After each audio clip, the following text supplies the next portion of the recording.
अस्सलामुअलैकुम। मोहम्मद सुल्तान Arshad talking chapters के साथ हाजिर है जी। इस वक्त पाकिस्तान में बहुत ज़्यादा बातचीत हो रही है। इससे पहले भी मैं LGBT पे बात कर चुका हूँ। जो ट्रांसजेंडर प्रोटेक्शन एक्ट है उसके मतलब मैं अपनी राय भी पेश कर चुका हूँ। और इससे पहले जो वीडियो थी उसमें हम इस्लामी नुक्ता नज़र को भी देख चुके थे। अब क्योंकि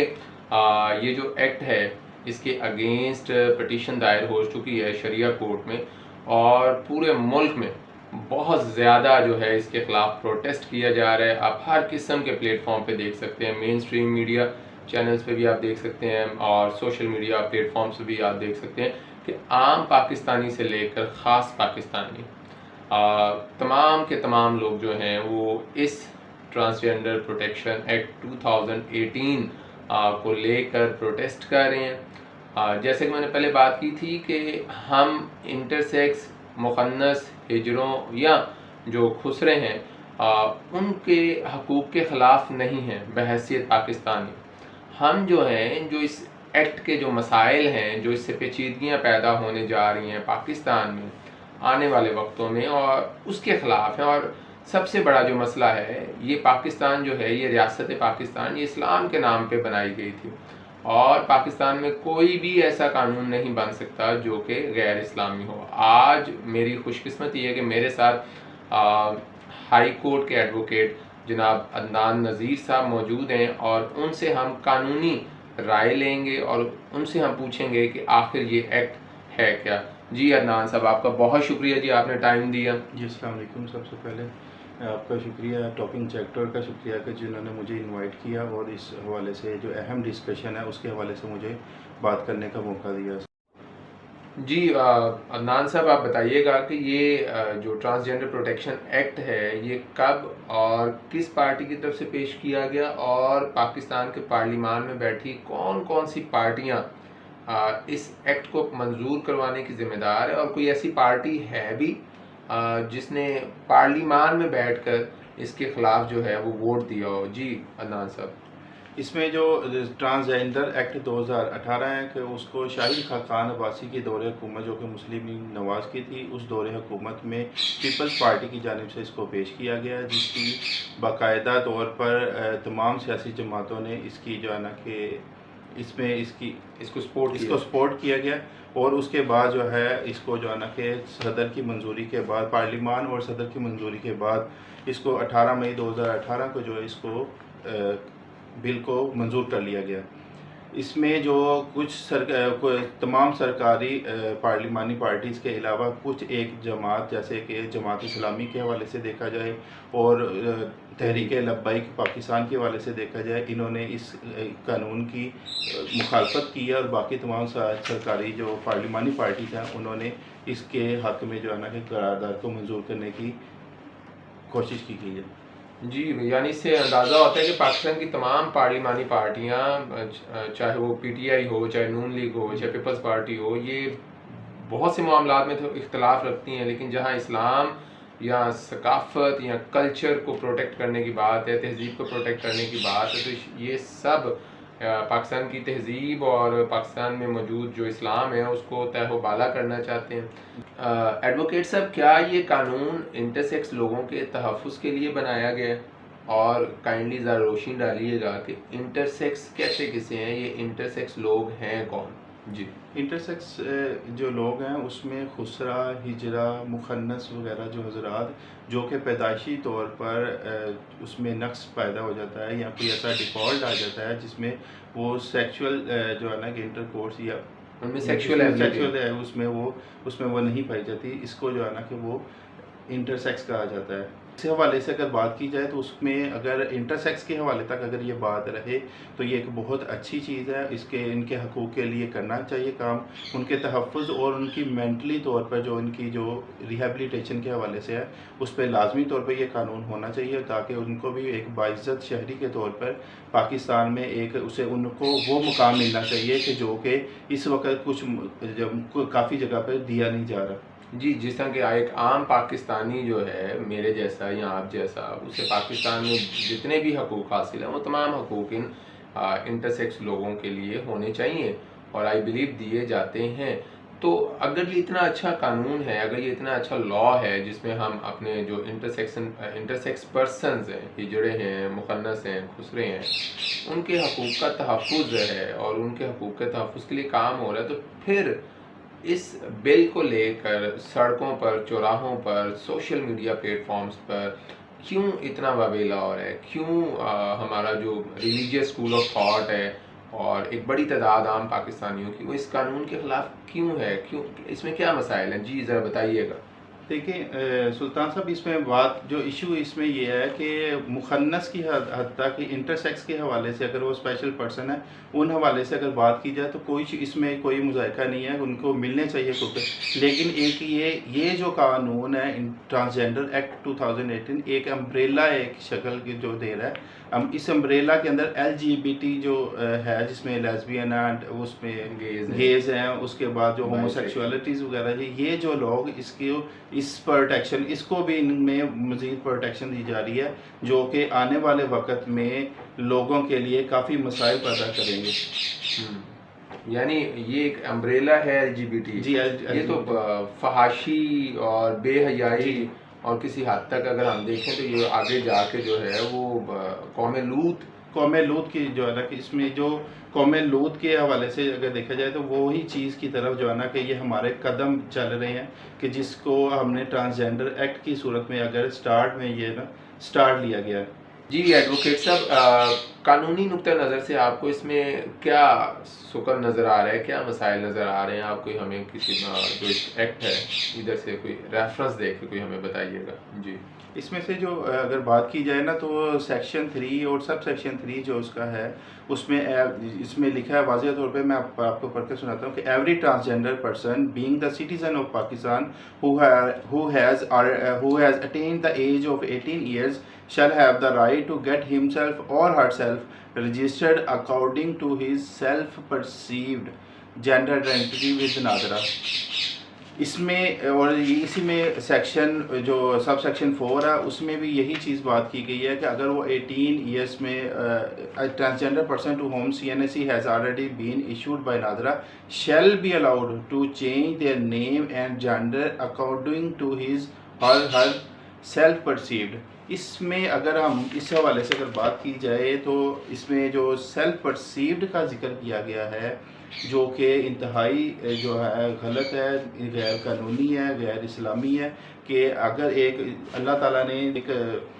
मर्द और औरत, जो कि कुरान में भी है कि इनको जोड़े बना के भेजे, अगर किसी के इसमें कोई नुक्स वगैरह आ जाता है तो उस सूरत में उसको उस हवाले से ट्रीट किया जाएगा। अब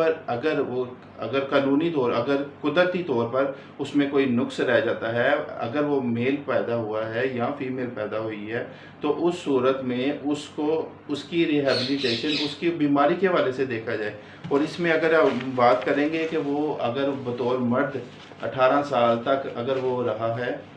बतौर मर्द जो है ना उसने एक्ट किया है, और वो उसे लगता है कि मैं 18 साल के बाद जो है ना कि मुझे एक औरत के तौर पर जो है ना कि वो मुझे ये पेश किया जाए और मुझे जो है ना कि उसमें और कानून जो है ना औरत के हवाले से दिया जाए, तो वो अपने सेल्फ परसीव्ड के साथ जो है ना कि वो उसमें चेंज करवा सकता है। जबकि इसके लिए ज़रूरी था कि इस कानून को बनाते वक्त ये ज़रूरी था, इसमें लाजमी तौर पर मेंशन ये किया जाना चाहिए था कि इसके अंदर एक बाकायदा मेडिकल बोर्ड तश्कील दिया जाता, जो मेडिकल बोर्ड इस चीज़ को देखता आया कि ये मेल से फीमेल इंसिडेंटली या जो है ना हार्मोन्स की चेंजिंग की वजह से कोई ऐसी तब्दीली, जिसमें तब्दीली हुई है, तो वो मेडिकल बोर्ड रिकमेंड करता कि आया कि इसमें ये चीज़ की क्वालिटी या इस हवाले से जो है तब्दीली हुई है, इसको इस हवाले से चेंज किया जाए, ना कि सेल्फ परसीव्ड के हवाले से इसको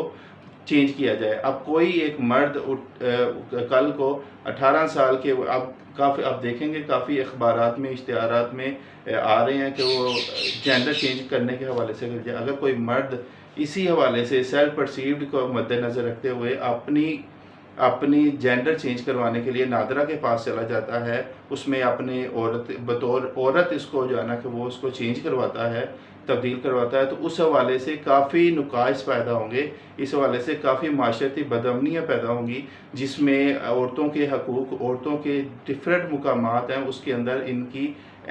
एंट्री हो जाएगी, इनके अंदर उनके वो शामिल हो जाएंगे, जिसकी वजह से औरतों के पर्दे के मसाइल और दीगर मसाइल के हवाले से जो है ना कि इन्हें काफ़ी ज़्यादा परेशानियां सामना करनी पड़ेंगी, जो कि औरत के हवाले से जो NGOs और जो दूसरी अदारे जो है ना कि वो काम कर रहे हैं कि औरतों के हकूक़ के हवाले से, औरतों की बहबूद के हवाले से, औरतों के तहफ़्फ़ुज़ के हवाले से, तो उसमें एक शक्ल आप दे रहे हैं, एक रास्ता इख्तियार किया जाएगा कि कोई भी मर्द सेल्फ परसीव्ड के हवाले से वो इस मर्द से औरत में ट्रांसजेंडर चेंज करवा के और कानूनी तौर पर उन औरतों के जो मुकामात हैं, मखसूस मुकामात हैं, चाहे वो स्कूल के हवाले से हो, चाहे वो मदरसे के हवाले से हो, चाहे वो कॉलेजेस के हवाले से हो, चाहे वो फीमेल कोटा के हवाले से भी अगर बात की जाए, तो उसमें भी उसके पास राइट होगा कि क्योंकि कानून पाकिस्तान ने ट्रांसजेंडर एक्ट में उसे चेंज कर दिया है, मर्द से औरत में वो चेंज कर दिया है, लिहाजा उसके पास राइट है कि वो बतौर औरत जो है ना कि वो उन मुकामात पर एक्सेस हासिल कर सके। बहुत खूब जी। ये बड़ी अजीब सी बात है कि सेल्फ परसीव्ड, अल्लाह रब्बुल इज़्ज़त ने जब हमें एक ख़ास जिन्स में पैदा कर दिया है तो हम अपनी ज़ाती राय से जिन्स क्यों बदलें? ऐसा तो कानून के साथ और कुदरत के कानून के साथ खिलवाड़ है। हाँ, अगर कोई कुदरती तौर पे कोई मसला है, पैदाइशी तौर पे मसला है, तो उसके लिए बाकायदा इंस्टीट्यूशंस मौजूद हैं। जो सेनेटर मुश्ताक साहब हैं, जी जी, उन्होंने भी जो एलिगेशन लगाई है वो यही लगाई है इस एक्ट पर कि बाकायदा मेडिकल बोर्ड होना चाहिए। जी, इसमें और भी चीज़ें, इसमें अगर हम देखा जाए तो जैसा कि सरकारी इमाम, मस्जिद इमाम के हवाले से अगर आप बात करें तो सरकारी मस्जिद इमाम के लिए अगर कोई क्वालिफ़िकेशन दी जाती है कि मर्द हो और उसकी जो क्वालिफ़िकेशन उसके मुताबिक पूरा हो, अगर कोई औरत वो उस क्वालिफ़िकेशन को पूरी करती है और वो अपनी ट्रांसजेंडर एक्ट के तहत अपना जो है ना कि वो जीन्स चेंज करवा के मर्द करवाती है, तो उस सूरत में वो उसके पास राइट होगा और वो हो सकता है कि उस पोस्ट पे वो सिलेक्ट हो जाए बतौर मर्द के, वो इमामत के हवाले से जाना कि वो सरकारी इमाम के तौर पर भी लग सकती है। और इसी तरह वो नमाजियों में बतौर नमाजी, क्योंकि कानून पाकिस्तान ने आपको राइट दिया है कि आप इस हवाले से जो है ना कि मर्द के अगर उसमें कॉलम में आ रहे हैं तो आप मर्द के हवाले से आप कर सकते हैं, कोई आपको रोक टोक नहीं है। तो वो नमाजियों के साथ मस्जिद में आके उनके साथ नमाज अदा कर सकती हैं। इस तरह तो ये पूरा हमारा सोशल सेटअप भी डिस्ट्रॉय करेगा ये कानून, और साथ ही साथ रिलीजियस पॉइंट ऑफ व्यू से भी बहुत सी जो है वो कॉम्प्लेक्सिटीज़ पैदा हो जाएंगी। तो अगर मैं आपसे पूछूं कि क्या पाकिस्तान का आइन इस्लाम के अंडर आता है? क्या हम कोई कानून साजी अगर करेंगे तो हम इस्लाम और शरीयत को लेकर करेंगे? जी, इसमें जो सबसे पहले मैं इसमें बताऊंगा जो आर्टिकल 227 कॉन्स्टिट्यूशन ऑफ पाकिस्तान 1973, जो उसके अंदर क्लियरली तौर पर वाज़िया तौर पर लिखा गया है कि ऑल एग्जिस्टिंग लॉज शैल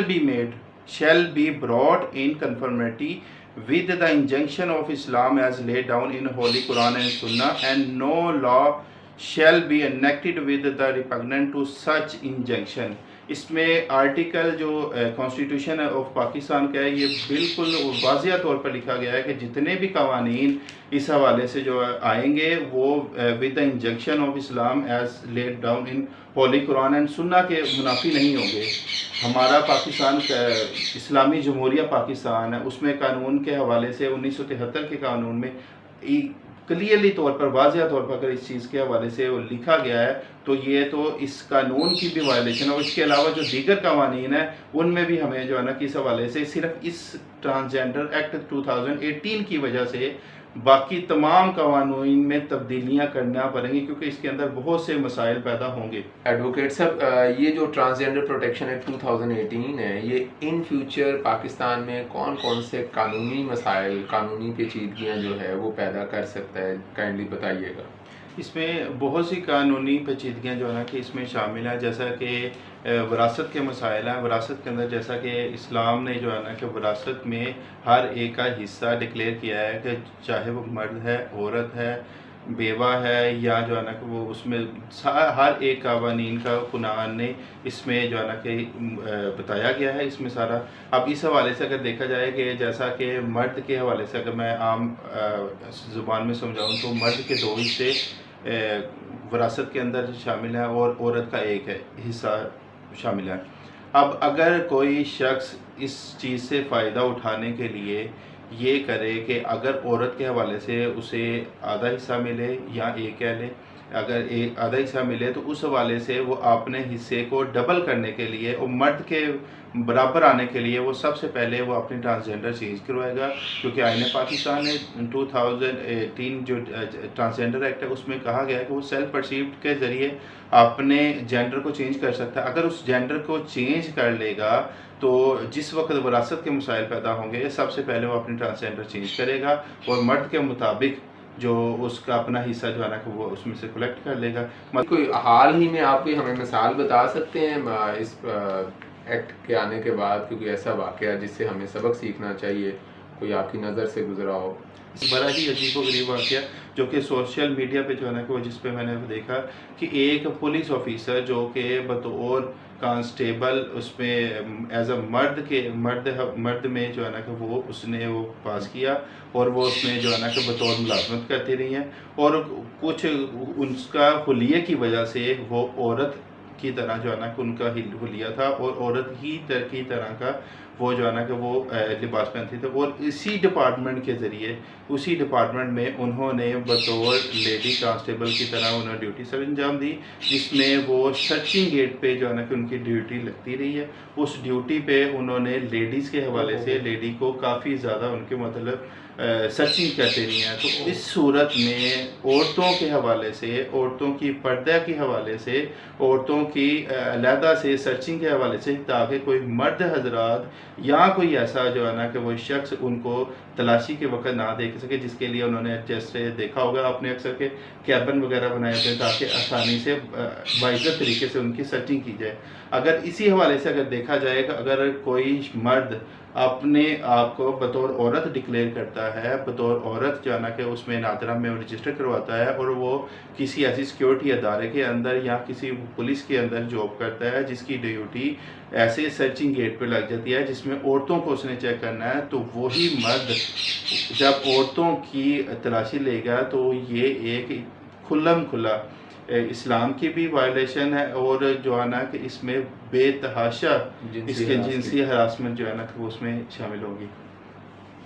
जी बहुत शुक्रिया जी अदनान साहब, आपने टाइम दिया और बड़ी शेर हासिल बात की आपने कानूनी नुक्ता नज़र को सामने रखते हुए बड़े आसान अंदाज में अदनान नज़ीर साहब ने हमें इसको आपके साथ जो है ना शेयर किया।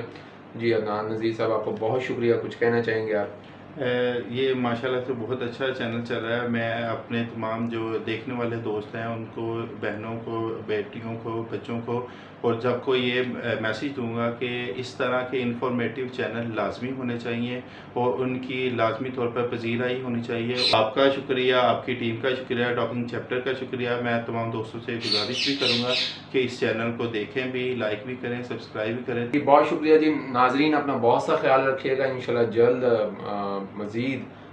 इंफॉर्मेशंस लेकर मैं आपके पास हाजिर होऊंगा। तब तक के लिए अल्लाह हाफिज़ और जाने से पहले चैनल को लाइक, सब्सक्राइब और इस वीडियो को शेयर करना मत भूलिएगा। अल्लाह हाफिज़।